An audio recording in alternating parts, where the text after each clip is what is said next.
2019, time to return to Colorado. It just so happens there's a Yamaha Super Tenere event happening in Colorado this summer. I've participated in a lot of events.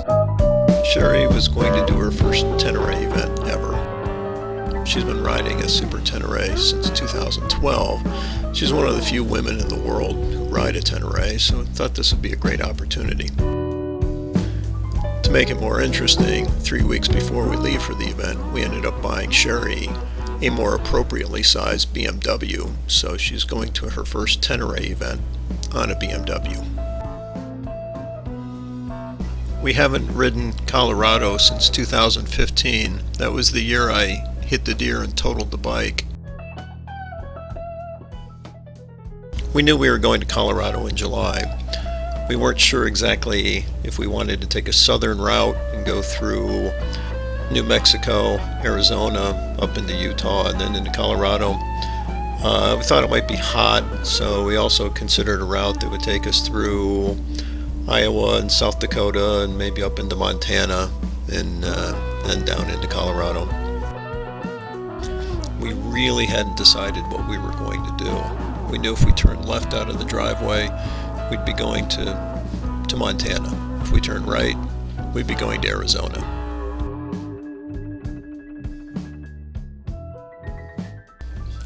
Knowing they were calling for a heat wave, figuring it would be worse to the south, we turned left out of the driveway and took a northerly route. We ran smack into a heat wave. It was hot, really hot. We were there when the heat wave broke. Happened somewhere around between Iowa and Nebraska. The sky just got dark, very, very dark. The winds were incredible. It was gusting to 50 miles an hour. We were riding sideways to stay straight.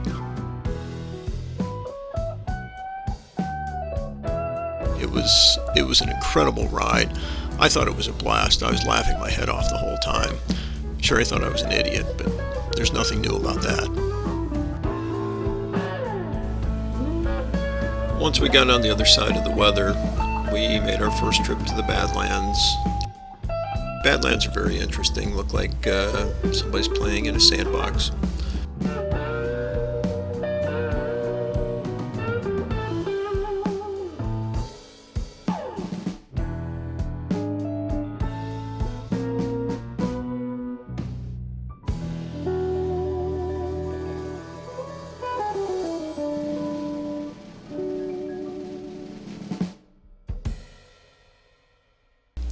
We moved on and spent the night in Walls, South Dakota, which can be legitimately called a tourist trap. Further on in South Dakota, we went back to the Rushmore area and the Black Hills. Black Hills are just beautiful, and if you've never ridden through them, highly recommend it.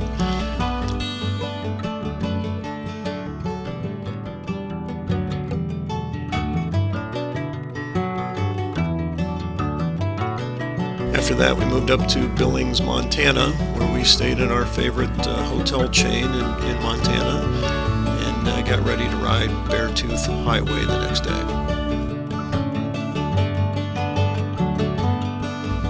Beartooth is spectacular. Whether it's got snow on it or not, it's always spectacular.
we stay in a lot of cookie cutter hotels.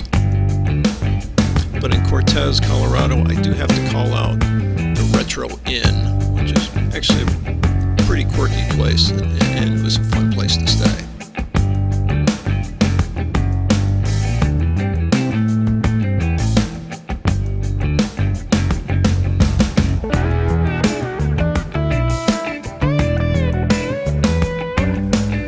Cortez, Colorado, we went to Durango and then up the $1 Million Highway to the Super Tenere event in Ouray, Colorado.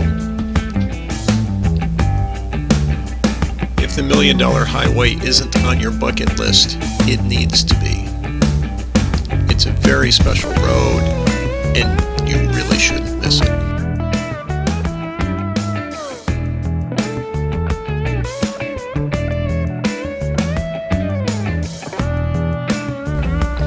Of course, if you're uncomfortable riding with massive drop-offs, you might want to skip it.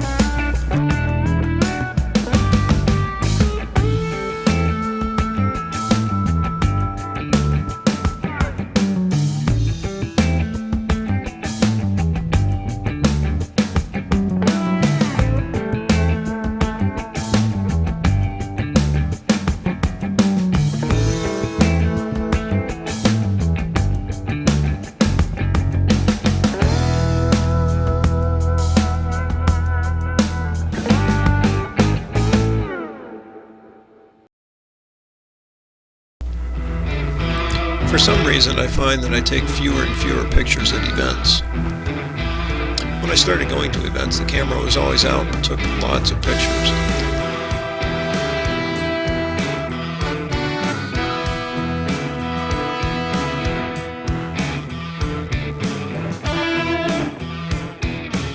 I realized at this latest Super Tenere event, I took this picture and this picture. And those were the only pictures of the event.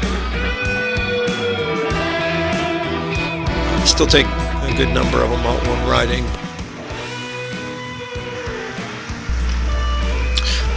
This is Steve. He was at the event and he was showing me around. He's kind of a legend in the Super Tenere world.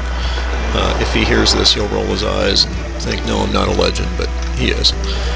Anyways, he was showing me around, and if you hear that clicking sound, I'll explain that later, but that clicking sound started in the fall of 2018 when I was at the Super Tenere event in Tennessee, and a woman, an elderly woman, backed into my motorcycle, knocked it over, broke several things on it, and this was something that was broken that I didn't realize until I got to this year's event, but it started at last year's Tenere event.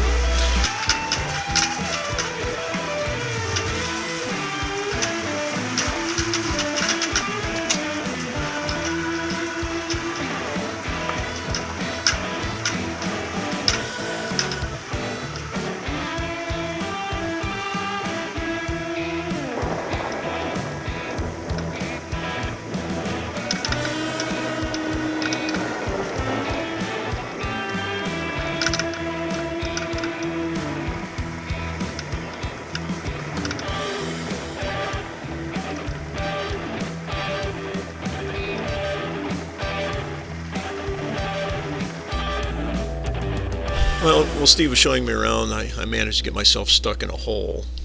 Pictures don't do it justice, but it was at 11,000 feet. I was stuck in a hole for about 20 minutes. I could not get out of this hole. I was trying to dig myself out. I was trying to roll myself out. It was on a hill. You can't really tell it's a hill here, but it is. But at 11,000 feet, I was working pretty hard, and it took a couple of Jeep guys coming down to get me out and get me out of the hole. Steve came back and checked on me, and he said, yeah, if you're doing work at 11,000 feet, you're going to be spent, and I was. So he said, let's go someplace easy, someplace less challenging than Imogene Pass where we were. So I'm like, great, because I'm spent. So got the motorcycle turned around. It's no small feat, but got the motorcycle turned around and realized halfway down the mountain I'd lost my prescription sunglasses. So wasn't happy about that. Steve's like, you want to ride back up and find them? I'm like, no, not doing that. I'll write that off.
So he took me to a place where he's like, this is a much less rough area, and he's like, do you want to lead? I'm like, sure. And when I ride dirt, I like to go fast because I feel like it smooths out the ride. So I took off, and I'm riding along at a pretty good clip, and get to this waterfall and get through the waterfall, and then I hear Steve beeping behind me.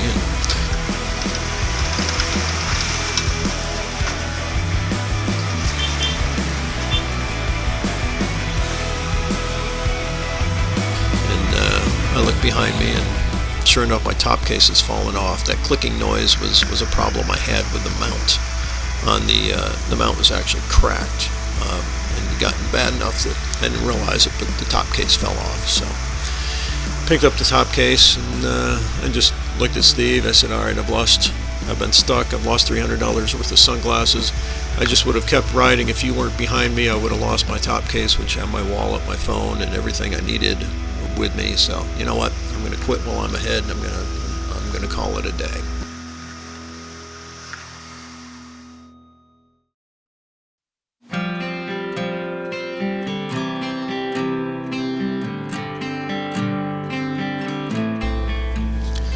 We had a great day leaving the event. We ended up going up towards Aspen again and riding Independence Pass, this time without the snow that we had in 2015. And that's such a beautiful road. It's an incredible ride if you ever get a chance to go between Aspen and whatever's on the other side. Independence Pass is just really beautiful.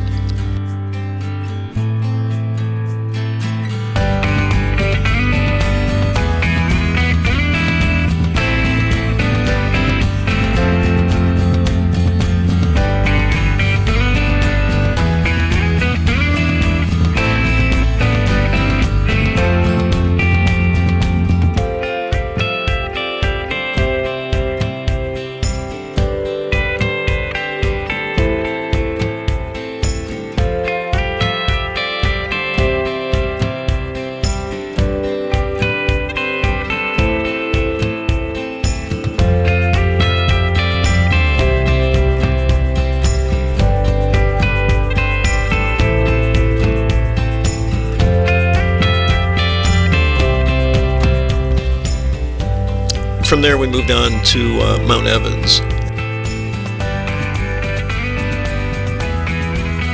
Mount Evans is something special. There's certain roads that just really do it for me. I love Mount Washington in New Hampshire and Mount Evans. I don't know what I like better. It's an interesting ride. It's got incredible switchbacks getting to the top. You see these mountain goats as you're riding along. It's the tallest mountain you can ride in Colorado, and it's an awesome ride. Really enjoyed Mount Evans.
rode Pikes Peak the next day, and the top was closed for construction. We were only allowed to go so high. It's a nice road. I wouldn't put it on the caliber of a Mount Evans or a Mount Washington in New Hampshire, but the idea that we couldn't get to the top was a bit of a disappointment. You could go just so high, and then you had to get onto a bus and go up. I'm not. Neither one of us had an interest in getting off the bikes and getting on a bus just to go to the top. So we got to where as far as they'd let us go, and then we just turned around and rode down. And considering how much they charge for going up Pikes Peak, I can't imagine we will ever do that again. It's just not worth it.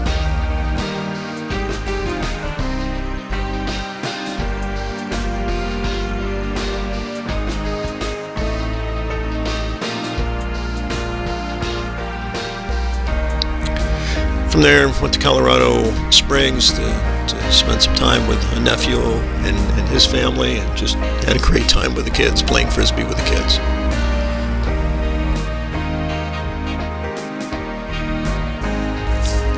The next day, we left for the long ride home. I'm always amazed riding cross country to see how much of this country is dedicated to food production. I used to dread riding across the country, thinking it would be boring and just drudgery, but I have to admit, I love it. I love going through all these little farm towns and just seeing the vast acreage of what it takes to feed a country our size, and I know we feed a lot of countries around the world, and just how much of this country is dedicated to food production.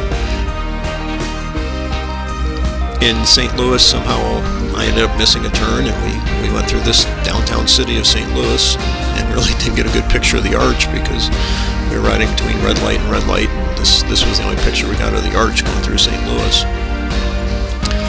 The rest of the way was uneventful. We stayed in some place in Kansas that they had this picture up saying they were the center of the country, and it looked like it. We put in at least 500 miles a day for a couple days to be able to stay at Canaan Valley, and got a nice balcony spot, and the deer came up, and clearly they're used to being hand-fed and came right up to us to see what we'd offer them, which they were disappointed. But stayed there and then made the short ride home the next day. Overall, fantastic trip. Well, it seems like so much less of a trip than our Alaska trip. It was only 1,000 miles less than we rode going to Alaska. This was this is a 6,000 mile trip, and Alaska was 7,000 miles. So difference is we actually rode home this time.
So, fantastic trip. Always loved going out west. It was great to finally see Arizona on a bike. Never done that before. So just getting to see old friends, getting to meet new friends. Wonderful trip. Can't wait to see what we do next year. The plan right now is to go ride the Alps. I'll have a video for that after we do that next year. Ride safe out there.